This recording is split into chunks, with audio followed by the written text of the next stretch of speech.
Og der har vi ham. Så Justin Bieber, som i dag udkommer med sit 3. album. Det har udløst noget, der minder om en ungdomsfolkefest herinde i Tivoli. Og det kan godt være, at vejrguderne og meteorologerne, de varslede, at der skulle være dårligt vejr. Men hvad sker der, når Belieber-pigerne møder op?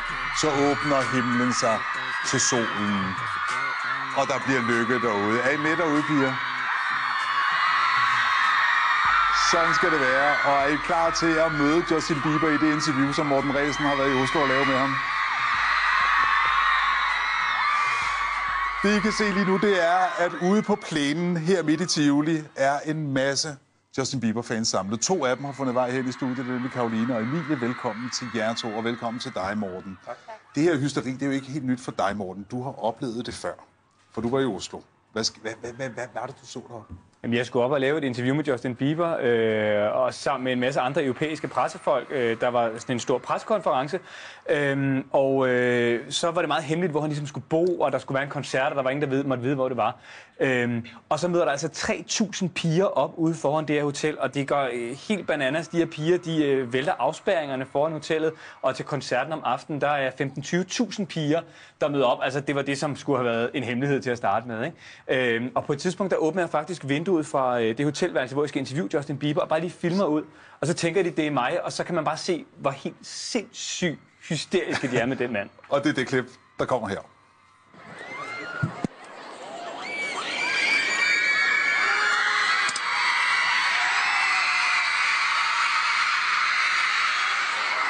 Og det er bare mig. Nu har jeg prøvet at være Justin Bieber bare for et sekund. Due to security reasons, we had to evacuate the building. So there will be no press conference today. Og det der jo altså skete deroppe, Morten, det var, at alle interview blev aflyst, fordi Bieber han skulle ud, undtagen interviewet med dig. Hvad der også blev aflyst, Emilie, det var, at nogen af jer havde vundet en konkurrence, hvor I skulle ind og møde Justin Bieber, og du var taget til Oslo. Ja. Hvad skete der? Altså, vi kom ind til det sted, hvor vi skulle møde ham, og vi havde fået at vide, at det var meget hemmeligt, jeg ikke må sige det til nogen. Og der var bare simpelthen så mange piger, der stod og skreg ud foran. Og da vi så kom ind, så sidder vi og venter i 10-20 minutter, mens Morten han laver sit interview med Justin. Og så bliver vi kaldt ind. Og jeg er ved at gå helt i sort jo, fordi jeg glæder mig så meget, at jeg vil besvime. Så kommer vi ind, og så er der sådan en dame, der stiller sig op på et bord. Og så fortæller hun på engelsk til alle, at Justin er nødt til at blive evakueret for vores sikkerhed og for Justins sikkerhed. Hvordan reagerer du? Jeg tænker slet ikke noget. Jeg går bare helt i sort. Og jeg vil lade være med at græde, for der er små piger med os på den tur der, så jeg holder det inde, til jeg kommer tilbage på hotellet. Men så kan det nok være, at tårerne skal fedt løb. Ja. Har du gået og drømt om at møde ham også? Rigtig meget. Ja. Du har hele tiden drømt rigtig meget om Justin Bieber, ikke? Helt vildt. Hvor meget fylder han? Han fylder rigtig meget. Altså, man hører musik hver dag, og man hører bare hans musik hver dag, så det fylder enormt meget. Også bare sådan hele ens tankegang nogle gange. Så altså, ja. Det er bare... Han er der bare. Han er der bare. Morten, har du helt forstået, hvor stort det her det er? Altså... Nej, det havde jeg faktisk ikke. Altså, jeg havde det sådan lidt at sammenligne med Take That og Backstreet Boys og New Kids on the Block og de her boybands. Og det troede jeg var stort. Jeg vil sige, jeg har sådan oplevet relativt meget med sådan stjerner rundt omkring, men det her har jeg aldrig nogensinde oplevet noget lignende. Jeg har aldrig nogensinde oplevet så dedikerede fans. Jeg prøver, det her det er en releasefest. Altså, Justin Bieber kommer jo ikke andet end på en stor skærm, og prøv at se, hvor mange mennesker, der er mødt op derude. Det er jo helt sindssygt. Er I stadig med derude, piger? Nu lover jeg, at vi skal nok lade være at trække den særlig meget længere. I skal få lov til at møde Justin Bieber om et øjeblik. I efteråret havde vi jo stor Bieber-bingo over i Bengårdshallen, hvor en pige vandt et møde med Justin Bieber. Og det kan nok være, at det trækker noget i tårkanalerne. Morten, jeg ved, du har spurgt Justin Bieber, hvordan han har det med de her fans. Klippet kommer her. Så godt imod ham, piger. Justin, it's good to finally meet you. Good to meet you as well. I have something I want to show you because your fan base are pretty amazing. You played in Denmark last year, and prior to the gig we played on the morning show that I do called Good Morning Denmark. We played a game called Bieber Bingo. Bingo. Yeah. I just want to show you how the girl who won reacted. Nummer 60! Nej! Det var fantastisk! Aww. She's crying. It's shaking. Aww. How do you feel when you see something like this and realize how much you actually mean to your fans? just the type of impact that I can make on people just blows me away sometimes. The fact that that these people, like I have girls that fly to different shows to see me, like just incredible things, like buy me things, like just figure out what my favorite things are and just, you know, get them for me, and just they're all just so sweet and thoughtful. Caroline, hvorfor er det, at du elsker Justin Bieber så højt? Jeg elsker hans musik rigtig meget. Hans musik, den rører mig bare på en eller anden måde, fordi jeg kan enormt godt lide den måde, han synger på, og den måde, han skriver sange på. Og derfor synes jeg bare, og så hans personlighed er jo også helt fantastisk. Altså, hvad jeg har fået indtryk af igennem filmen og bøgerne, jeg har læst. Så det er som om, at den her historie, den fylder rigtig meget. Altså historien om, at han som 13-årig pludselig bliver opdaget på YouTube og sådan noget. Har du fuldstændig styr på Justin Bieber-historien? Kan du det hele? Ja.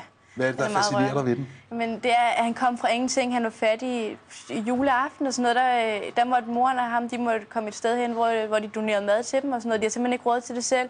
Og så går han ved bare at lægge nogle YouTube-videoer ud, så når familie kan se det. Og alle bare opdager ham, han bliver ringet op, og han bare bliver så verdenskendt, og nu er han bare alt jo. Altså. Det er jo voldsomt for en dreng at blive opdaget som 13-årig. Han er nu blevet 18 år, har i 5 år jo oplevet det her med, at rigtig mange af jer rundt over hele verden er vilde med ham. Med til at passe på, om det spurgte om, Morten, er der specielt 2, nemlig Gud og mor. Probably the biggest fan is your mom. Your mom was the main reason for your career to take off when she put videos of you playing music on YouTube. You're 18 now. What kind of role does your mom play in your career now?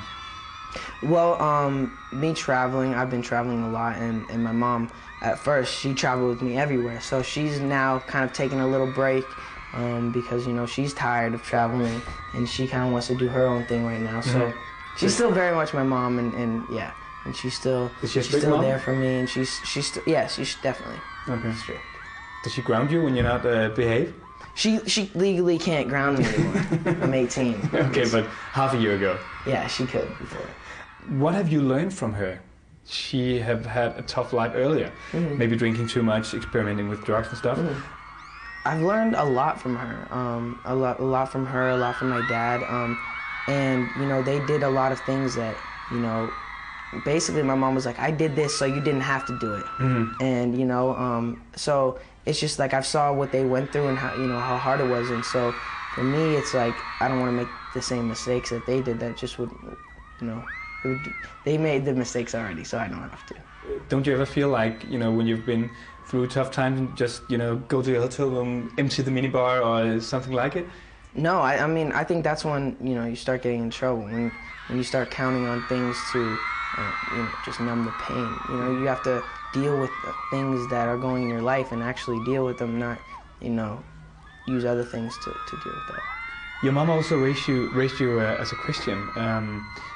What does God mean to you? God is, you know, definitely, it's something that, like, I strongly believe in, you know. What does it give you, or why is it important to you? I think it's just important, you know, it's something that, you know, keeps me grounded, you know. I talk to him, you know, I wouldn't be in this position with, you know, without God, so I just definitely just make sure to, you know, honor him and you know. But now when you have everything, do you still pray? Do you have something to pray for? I mean, that's the thing. If, you know, if you stop praying, you know, God, he gives you all these gifts, and then, you know, if you start being, you know, ungrateful, he can take them away just as fast as he gave them to you. So you always have to be thankful. Sådan der, Justin Bieber. Er I klar til noget mere Justin Bieber noget? Det tror jeg nok. Morten, han har jo besøgt Danmark tidligere. På et tidspunkt, der boede han på et hotel i Jylland, hvor han skriver på sin Twitter, er midt ude i ingenting, og det er koldt. Hvordan er hans forhold til Danmark? Jamen, jeg tror faktisk, han blev ret skræmt af det her. Han fortalte lang tid, mens kameraerne var slukket. Det her, det var bare det mest grænseoverskridende, han nogensinde har prøvet. Det var et ombygget sindssygehospital og sådan noget. Så jeg tror, på den ene side, så synes det var lidt skræmmende. På den anden side var han ret glad for de piger, som også står her i Tivoli i dag. Ja. Du spurgte ham også om hans forhold til Danmark. Det kommer her. Do you remember anything from your visit to Denmark? So Denmark, we stayed in like this crazy hotel, and it was like it used to be an insane asylum, and they changed it into a hotel, and it was like in the middle of nowhere, and it was like the scariest thing I've ever been through ever. It was crazy. The main question all your fans have asked me to ask you is, do you ever come back, or did that mental hope? No, not at all. Not at all. I will come back to Denmark. Yeah, of course. I love it there. It was nice. Så kan du nok være lige i humøret, Stig, ude på plænen, skal jeg hilse til Justin Bieber. Han lovede, at han ville komme tilbage til Danmark. Kan det varme jeres hjerter lidt? Ja. Ja, det er godt.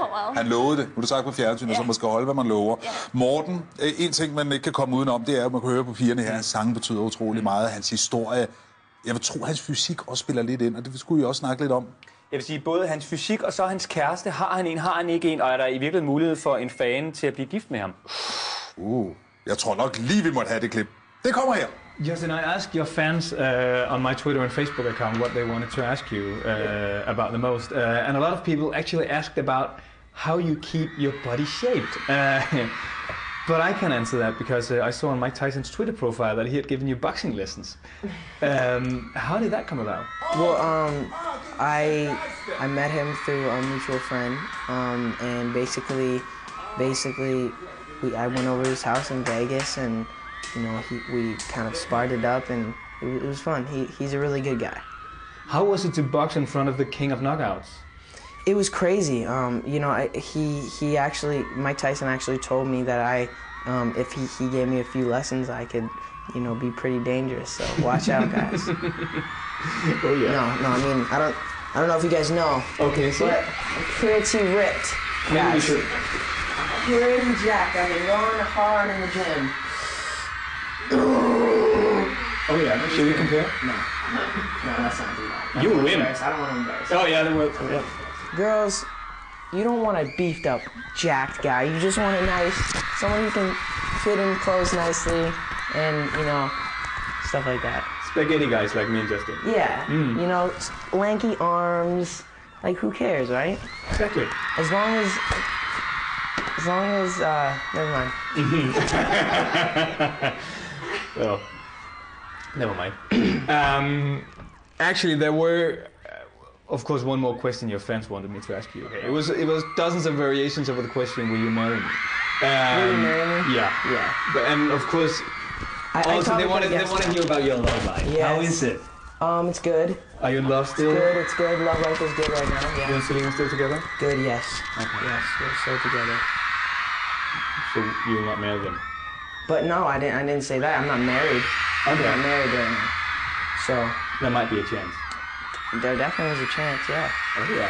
Yeah, I'm not married, guys. There's no ring on my finger. Fik I den derude, piger. Morten, Karoline og Emilie, tusind tak for besøget. Vi krydser fingre for, at Justin han snart dukker op her i Danmark.